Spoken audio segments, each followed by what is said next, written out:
The Israelites left Babylon, many returning to Jerusalem, and some heading to surrounding countries. An Israelite named Mordecai moved to a country called Susa with his adopted daughter Esther. While they were there, the king of Susa, Xerxes, was looking for a woman to become queen. Young women from all over Susa, including Esther, were brought to live in the king's palace and go through a year of beauty treatments before the king would make his selection. When Esther finally got to meet King Xerxes, he was attracted to her more than any of the other women. So Xerxes placed a crown on Esther's head and made her queen. But Esther did not tell him that she was an Israelite, also called a Jew, because Mordecai asked her not to, fearing his reaction. One day, Esther's father, Mordecai, was sitting near the king's gate and overheard two of the king's officers planning to kill the king. So he warned Esther, and Esther told King Xerxes. The king's life was saved, and the two men were executed. Shortly after, King Xerxes promoted one of his men, named Haman, to a position higher than all the other officials. He commanded everyone to bow down as Haman entered each day through the king's gate, but Mordecai refused. When Haman saw this, he was furious and even more angry when he found out from some of his officials that Mordecai was an Israelite. So he looked for a way to kill not only Mordecai, but all of the Israelites living in Susa. He convinced King Xerxes to declare a law stating that all Israelites living in the region would be killed on a specific day because they would not follow the king's laws. When Mordecai heard about the law, he tore his clothing and wept bitterly. He convinced Esther to go before the king, reveal that she was an Israelite, and ask the king to spare her people. There was one problem. No one, not even the queen, was allowed to come before the king uninvited. If they did, they risked being put to death. But Esther was brave and approached the king, who asked, "What is your request?" Esther said that she wished for the king to host a banquet and to make sure that Haman, the man who wanted to kill the Israelites, was there. At the banquet, she would make her request known. When the day of the banquet came, everyone, including Haman, was there. The king asked Esther what it was that she wanted. She revealed that she was an Israelite, a Jew, and begged for her own life and the lives of her people. The king was furious with Haman, who had convinced him to create the law and had him arrested and killed. Then King Xerxes not only removed the law to kill the Israelites, but gave all of them living in the region protection and rights. Because of Esther's bravery, the Israelites were spared and even honored.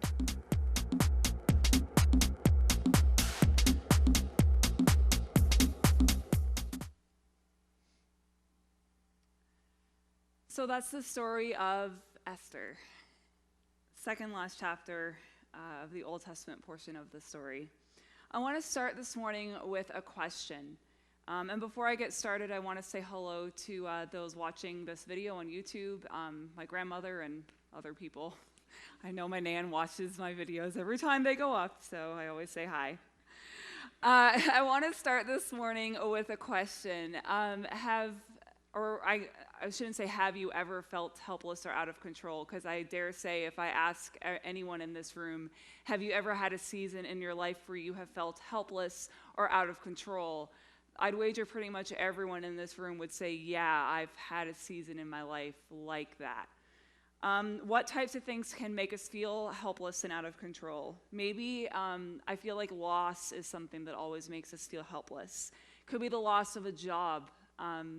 We have financial security, we have a job, and then it goes away.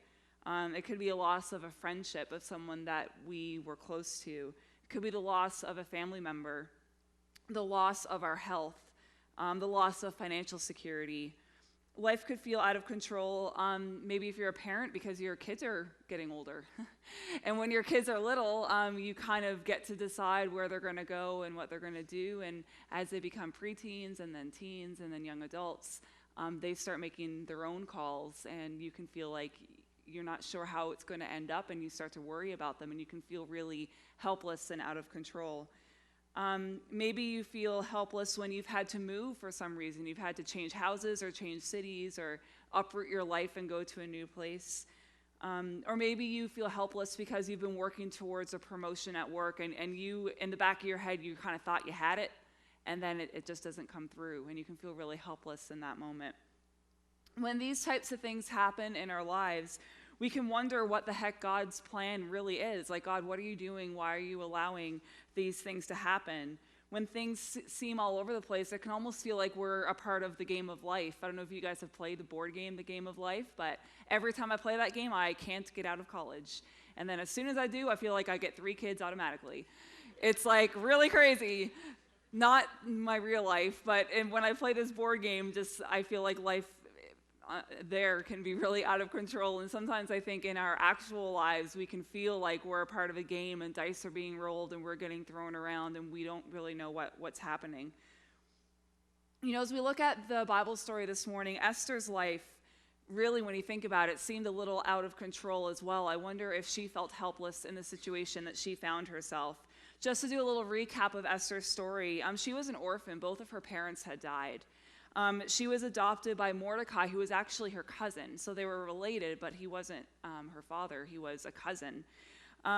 Esther and Mordecai were living in Susa, even though many Israelites, they were allowed to go back to Jerusalem, and many Israelites had gone back, but they were staying in Susa for some reason. Then out of nowhere, she got summoned to the palace and put through a year of beauty treatments. I'm not sure if she really had much say in the matter. She probably just had to. So she would have felt really out of control there. Then she was chosen to be queen, and then she was the queen in the palace when a law was formed saying that all of her people were going to be executed. I would have felt really scared and helpless if I was Esther in that situation. I'm pretty sure she would have felt like she didn't have much control over what was going on at all. But in the midst of all of this, her cousin Mordecai spoke some wise words to her that I think really helped her see what God was doing in this story. And this is our memory verse for this week, and it comes from Esther chapter 4, verse 14, the second part of it. And it says, "And who knows but that you have come to your royal position for such a time as this." Mordecai's basically saying, like, maybe God has you here for something. Maybe there's a reason why you're here. See, Mordecai could see what Esther couldn't at first.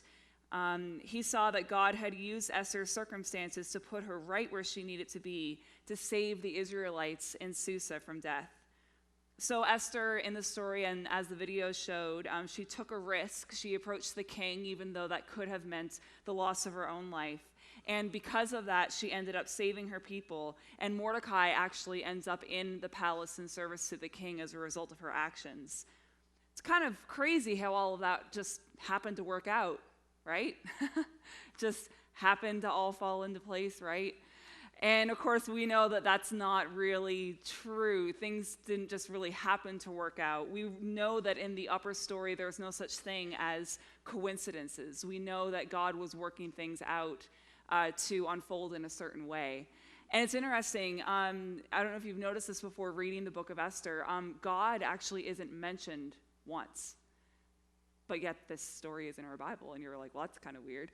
But I think, sometimes God in the Bible is really obvious and really blatant. Like we think of the story of Elijah, and it says, and God made the fire come down, and everything went boom. But I think oftentimes, and I think sometimes in our own lives, we see God working through our circumstances and the happy coincidences that just sort of happen to work out. And I really think that's when God is working things through circumstances and through other people. And that's really what we see here in the story of Esther, that these weren't coincidences that were just happening to work out in the best way for God's people. This was God at work in his upper story, having things work out in this lower story. So I want to ask this morning, what can we learn from the story of Esther? What things can we take from this story of a woman who found herself feeling kind of helpless and in a bit of a funny situation, and then God used it to bring freedom to her people? I think the first thing we can learn is that in this story, we see an example of somebody risking it all, to risk it all. We learn that God calls his people to fearlessly risk all for what is right. And if you have an outline with you, a paper copy, you can follow along with me as I go here. On the YouVersion Bible app, there's an outline there as well if you're more digital.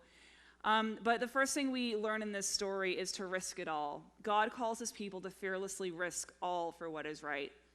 And as I said, Esther risked her very life by approaching the king when uninvited. It says in Esther 4, verse 11 this: "All the king's officials and the people of the royal provinces know that for any man or woman who approaches the king in the inner court without being summoned by the king has but one law, that they be put to death, unless the king extends the gold scepter to them and spares their lives." So in this case, Esther got lucky. She went and approached the king even though she wasn't invited, and when she did, luckily the scepter came down, and that meant that she was invited and could speak to the king.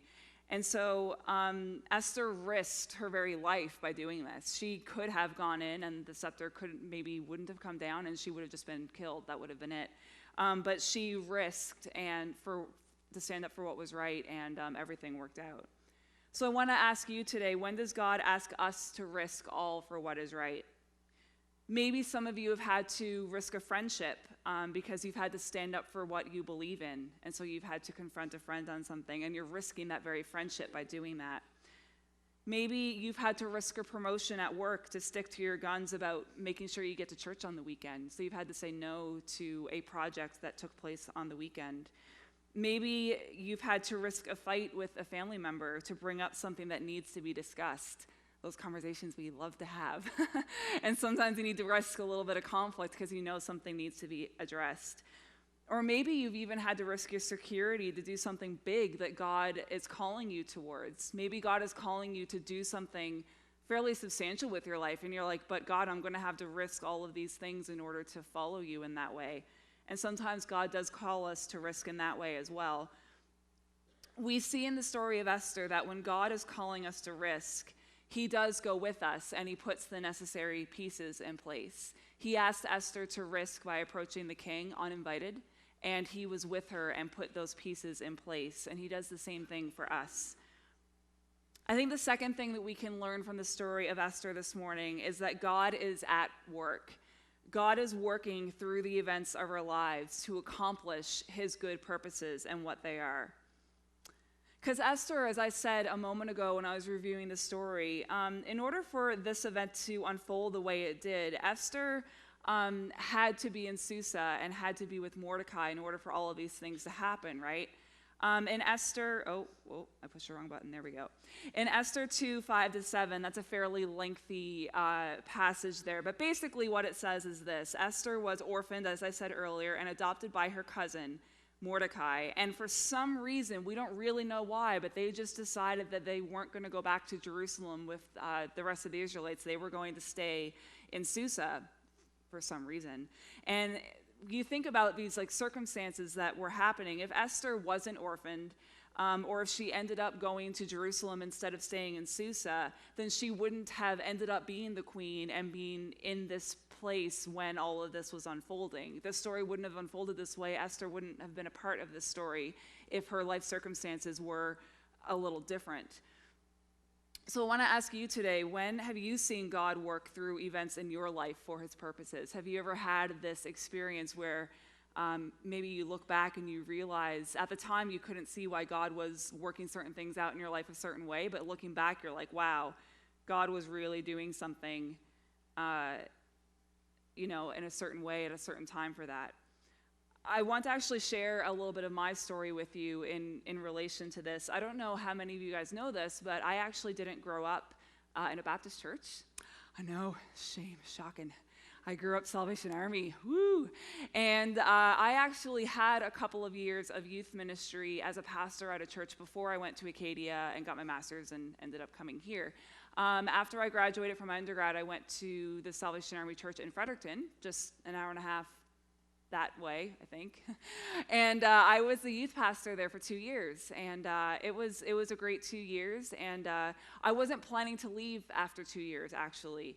Going in my second year, things are going really well. The youth group had grown from not that many kids at all to a fair number of kids, and I had all these plans for year 3. Like, I had all of this small group strategy, and it was like really cooking. And then I was told in about March or April, I think, that the money is kind of gone and we're going to have to not have your job anymore. And I'm like, what? I was in the middle of an annual apartment rent that I was like halfway through like the 12-month like commitment. I had a brand new car leased from Toyota, which probably wasn't a good idea, but I had this like lease payment every month, and all of a sudden it was like, and now I have no job. Like, what do I do? I was only 23 at the time, I think. And I was really like kind of panicked, and I didn't know what God was doing. Funny enough, during the second year, God was also laying on my heart that I was going to do ministry for more than just a couple of years. I was initially going to do it just for a little bit and then move on and do something else. And so I'd actually applied to Acadia Divinity College to go part-time just to get some kind of training under my belt as I was continuing in Fredericton. And so I got my acceptance to go part-time to Acadia about a week before I was told that my job was going to end. So I'm kind of like, okay, God, what are you trying to do? What's going on here? And as it turned out, what ended up happening, because my job was ending, I ended up going to Acadia full-time in the fall of 2008. And that meant I got to graduate in 2011. The same time, there was a church in Moncton looking for a next-gen pastor. So it's kind of crazy coincidences, hey, that if God didn't slam the door in my face in 2008, I never would have willingly left that church in Fredericton. I would have stayed for probably 4 or 5 years. So I never would have been graduated in time to get here. And so even though at the time I'm like, God, what are you doing? Like, I like, this doesn't seem like it's making sense. I just kind of had to go with it and trust that God knew what he was doing, and he ended up putting all the pieces in place. And it's crazy now to look back and think that that's what he was doing. God had a timeline in mind that I wasn't aware of. And I know it's easy to talk about that stuff when you're through it and be like, yeah, I remember back when, but now everything is great. And I know that some of us in this room, we have stories like that too. And maybe even now, maybe you've never thought of it before, but you're thinking about things in your past going, yeah, like, that was crummy at the time, but look what God did and where he brought me through that. But I also know there are people in this room that maybe you're in the middle of the door being slammed in your face moment, which is not as pleasant. And you may be asking right now, God, what are you doing? Like, why is this happening this way? Why am I feeling like you're closing doors that I thought you wanted me to be walking through? And I just want to encourage you today to hold on and keep seeking God, because he is at work and he's doing something in your life. And you may not see it right now, but you will. It will come. And so that's kind of my story and how I ended up here. The final thing that we can take from the story of Esther this morning is this: our part matters. God changes the course of history through the choices and the actions of his people. Because when you look at the story of Esther, it was because of her choices and actions that the Israelites were saved in Susa, and that even some Jews ended up being in the palace in service to the king. Mordecai ended up in there. Esther was in there as queen. But it was because of her choices and actions. God just didn't make all of it happen supernaturally. He actually worked through what Esther chose to do and act and respond, and then all of these things kind of started to happen. In Esther 7, verse 3, this is where Esther kind of made the plea.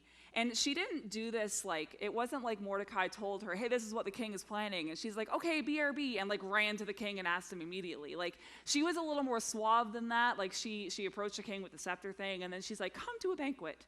And so he did. And she fed him lots of food and a little bit of wine. And then she's like, come to another banquet. And then he went to a second banquet. And then she was like, okay, now the timing is right. So she did use her intuition there. She didn't just kind of like barge in. She did kind of look for the opportune moment. But she did act. And this is what Esther 7 verse 3 says. Then Queen Esther answered, if I have found favor with you, your majesty, and if it pleases you, grant me my life. This is my petition. And spare my people. This is my request. I think that's pretty brave of Esther to go to the king and ask for that. I mean, at this point, King Xerxes didn't even know that Esther was a Jew. He didn't know that she was one of the Israelites that he had said were all going to die.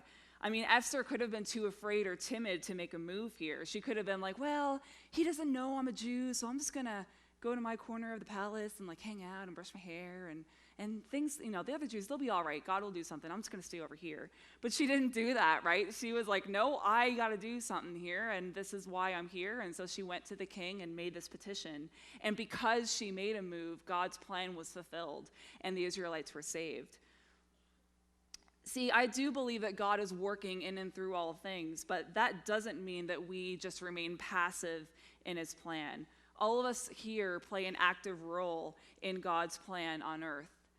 God wanted me to go to Acadia in 2008, but it didn't happen by itself. I actually had to apply. I had to download the forms and try to figure out how to apply for my first ever student loan. And I had to move some things around. I had to go and plead with my apartment people to let me out of my rent early, which they did, thank goodness.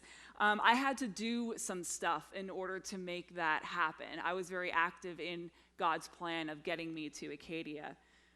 God may want to bless you this year with your dream job, but it's not going to just plop down. I think God calls us to do things and to be active. You're going to have to research, study, apply, see what's out there, have an active role in that process. God may really want to bless your family this year, but it's not going to happen all by itself.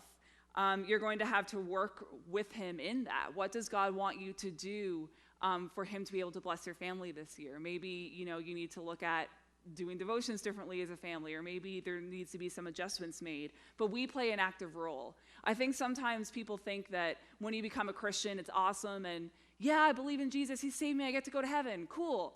Let's just wait until that happens. And that's not what it is, right? Like, God saves us and then leaves us here on earth. We don't get saved and go. We get saved and become part of the family of God, and then we're still here. And I know that's because God has an active part that he wants all of us to play in his plan here on earth. So Esther's part in the story resulted in God's people being saved. And your part in the story is going to result in God's upper story continuing to move forward here on earth. So just as we conclude here this morning, there's a verse in Proverbs. It's Proverbs 16, verse 33, that I thought was applicable to this story in Esther. And it says that we may throw the dice, but the Lord determines how they fall. So when we feel helpless and out of control, we need to believe that God has a plan and that we are in his hands. That can be really hard to believe sometimes when life is dealing us a tough hand. And I don't have any easy or pat answers today of why things happen the way they do, of why there's suffering, of why God is giving you, why there's a hard hand being dealt you today. I don't have any easy or pat answers for that. All I do know is that God is with us and that God will go with us through whatever life events are being dealt. We see in Esther that God is always at work, and sometimes we are called to risk it all and to play a role in what his plan is. And this really plays in well to the quote of the week, which is from Randy Frazee in the book, The Heart of the Story. And this is what the quote says. I believe God still speaks to us in a quiet whisper, offering us the blessed privilege of saving his people through wild and crazy acts of loving obedience. So may we go into this week listening for God's voice, looking for when he's calling us to move. Let's take a moment and pray. God, thank you so much for the story of Esther.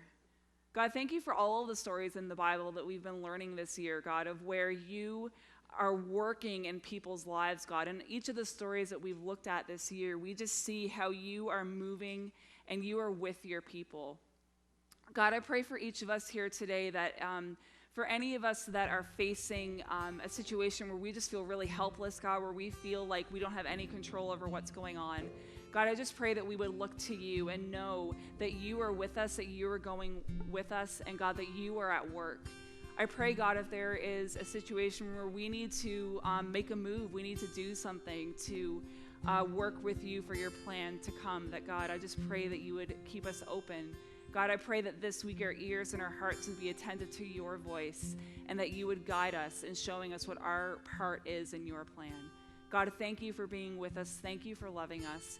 And God, thank you for the ultimate hope that we have in your Son, Jesus. That God, no matter what this life deals us, we know that we have an eternity in heaven with you. And we pray these things through your Son, Jesus Christ. Amen.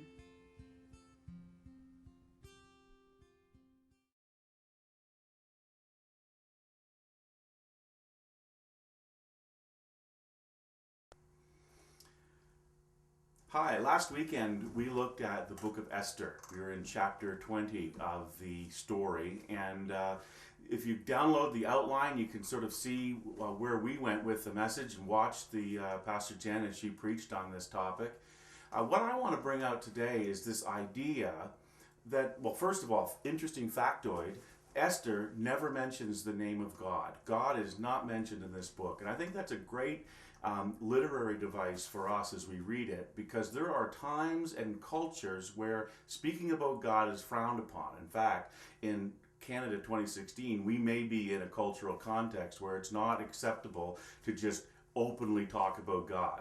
And so what we see in Esther is a book where God doesn't appear overtly, but yet God is in the very, as they say, warp and weave of the book itself. He's everywhere to be seen, but yet nowhere specifically. And it kind of encourages us in a cultural context of Canada, because now we know that, okay, you know what, even though God isn't, we can't just be overt at times. God can still work through us and in us and in the context we're in, and we just need to be looking at where he's moving. One of the things I want to point out, though, about the weekend preach and about this book in itself, something that we didn't have time to develop in the message, is the role of Mordecai in Esther's life. Because what it speaks is that we all need to have someone to help us see what God is doing in a more clear way. We tend to default ourselves to what's comfortable, to what's easy. It would have been very easy for Esther to just not pretend that the problem with the Jews didn't exist. In fact, if it wasn't for Mordecai, she wouldn't even have been aware of what was going on. So Mordecai was for Esther that trusted spiritual advisor. Sure, he was her dad or her uncle who raised her. But the point is that he was someone she trusted, someone that could speak and she would listen to. And as I read Esther and I think about how I want to have the character of Esther, I want to be courageous in times of trouble. I want to be able to stand up for what is right and just, what of God. I need to have somebody who I can listen to, someone who can take me from that ease of zoning out, of just sort of pretending that the problem doesn't exist, to the pain of letting somebody in. Because those are the two problems that we have as we face difficult situations. We have the ease of just pretending it doesn't exist versus the pain of listening to a trusted advisor tell us there's a problem. And the problem sometimes is with us, that we're not being courageous, that we're not actually being consistent as we live our Christian lives. And so my challenge to you and to me and to all of us is find someone and let them into your life. Give them permission to speak truth to you so that in your place, in wherever you may be, they can speak a word to you that you may not be really wanting to hear. They can speak a word of truth to you about your situation that God may want to be telling you. We all need a Mordecai in our lives if we are going to be a people who have the courage and boldness and faith of Esther. This has been BTW. Thanks for watching.